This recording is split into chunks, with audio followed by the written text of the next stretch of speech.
The United States of America has been labeled as a young nation, given its actual beginning in the year 1776, when the Declaration of Independence was proclaimed.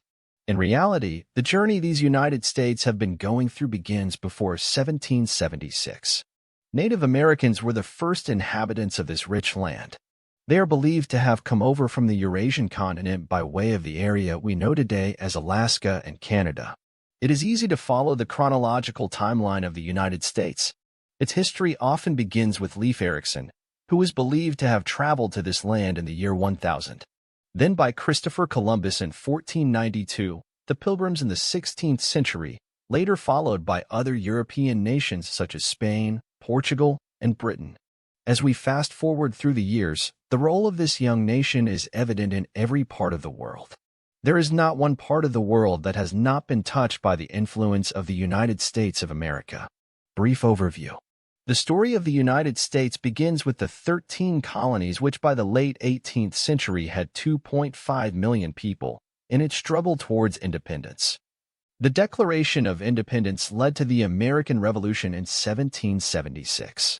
Between the Revolution against Britain and the American Civil War in 1861, the young nation went through a myriad of storms, politically and socially, in addition to the significant progress it went through.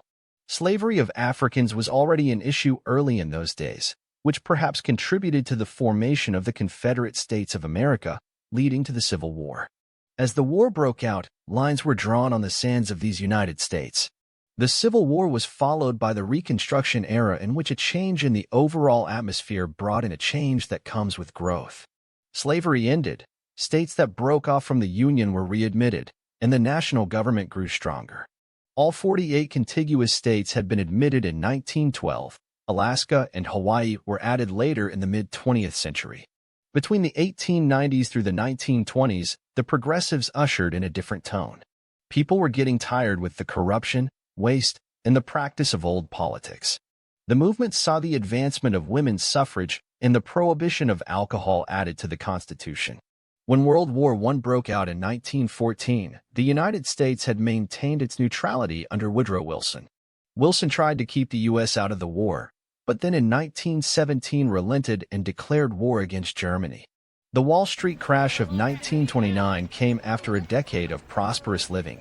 The years that followed marked a worldwide Great Depression that lasted for 10 years.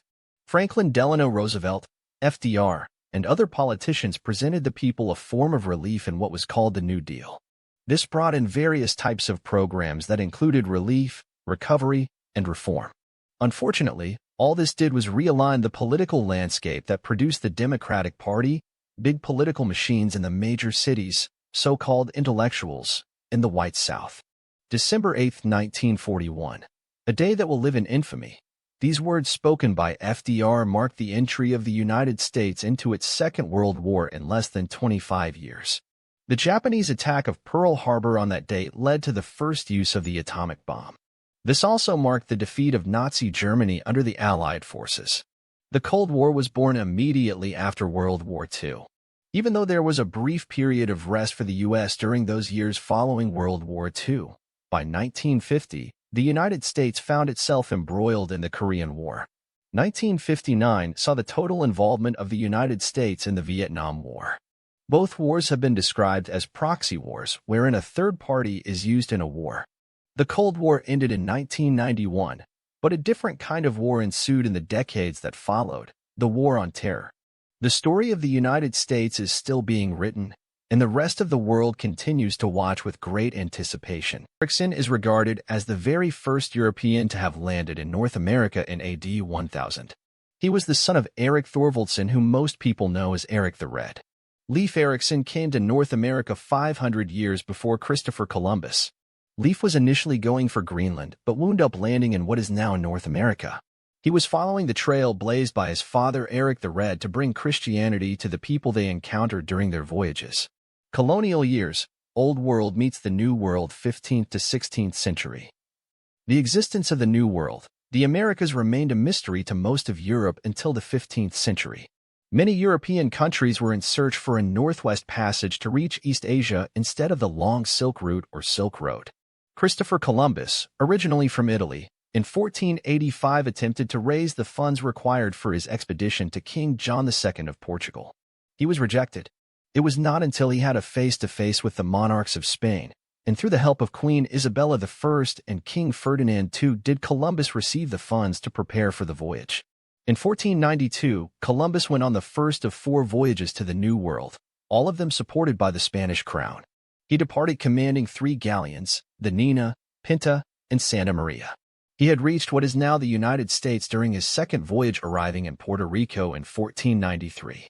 John Cabot, a fellow Italian, received his financing for his voyages from the British monarchy in 1497, explored portions of the east coast of North America. French, Spanish, and Dutch colonization. These were followed by expeditions by other European countries hoping to colonize other parts of the New World. Spain sent expeditions beginning in the Appalachian Mountains all the way west to the Grand Canyon. Hernando de Soto and Francisco Vázquez de Coronado explored the rest of the land in 1540. Coronado recruited native Mexican Americans to help in the exploration of the New World, reaching the Arizona-Mexican border. St. Augustine in Florida had the first permanent settlement on the continent. Other Spanish settlements spread throughout the new frontier. These included places like present-day Albuquerque, Los Angeles, San Antonio, San